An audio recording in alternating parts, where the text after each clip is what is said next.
မြန်မာပြည်ကနေမှာထားတဲ့စားတောက်ကုန်ပစ္စည်းတွေကိုအပေါင်းစင်းလုပ်ပြမှာဖြစ်ပါတယ်ပစ္စည်းလေးကတော့မင်းညရောက်တာပါခဲထဲမှာဘာတွေဖြစ်မလဲဆိုတာကိုကြည့်လိုက်ကြရအောင်နော်အဓိကစားချင်လို့မှာလိုက်တာကတော့တော်လက်ဖက်ပါ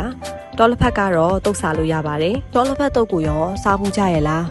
မနှက်ဖြတ်မနှက်ကြရင်တုတ်ပြမယ်နော်နောက်ထပ်ဘာပစ္စည်းတွေပါသေးလဲဆိုတာကိုဆက်ကြည့်လိုက်ကြရအောင်နော်အဲ့ဒါကဘာလဲဆိုတော့မကြည့်သေးမဲ့ပါပြီးရင်ဇီးထညက်ကတော့နည်းလေးကြေသွားတယ်နောက်တစ်ခုကအစုံကြော်နဲ့ပဲချမ်းကြော်ပြီးရင်တော့ကြောက်ပလောင်းထညက်ပါတန်တန်ကဲမနက်မိုးလင်းပါပြီ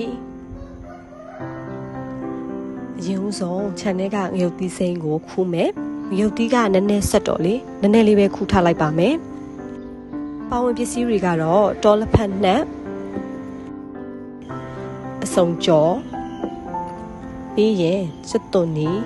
ငရုတ်သီးတမယာသီးတစ်စိတ်ဖြစ်ပါတယ်ကဲပကံလေးယူလိုက်မယ်နောက်တော့ပါဝင်ပစ္စည်းတွေကိုထည့်ပါတယ်တော်လက်ဖက်ကအထဲထဲမှာပေါ့နော်အောက်ဖက်တွေမှာကစီတွေကအများကြီးပဲဆိုတော့အရင်ဆုံးနှံ့အောင်မှွေပြီးကမှထည့်ရင်တော့ပို့ပြီးတော့အဆင်ပြေတယ်ပေါ့နော်အနံလေးကတော့တော်တော်မှွေးတယ်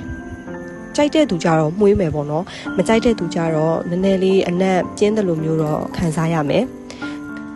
လက်ဖက်ထည့်ပြီးရင်အစုံကြောထည့်မယ်စက်သွန်နီတမယာသီးတစ်စိမ့်နဲ့ငရုတ်သီးထည့်မယ်ပြီးရင်တော့စီနည်းနည်းလေးထည့်ပါအောင်မယ်ပြီးရင်နှမ်းလေးဖြူပြီးတော့နယ်လို့ရပြီပေါ့နော်အရင်ဆုံးတမယာသီးညှစ်မယ်ပြီးရင်ညင်တတလေးနယ်လိုက်ရုံပါပဲဒီတော်လက်ဖက်တုပ်ကိုပေါင်းပစ္စည်းအမျိုးမျိုးနဲ့တုပ်စားလေးရှိကြပါတယ်တချို့ကတော့ပဲချမ်းကြော်တစ်မျိုးတည်းကိုနှမ်းများစီရွှဲရွှဲနဲ့တုပ်စားကြပါတယ်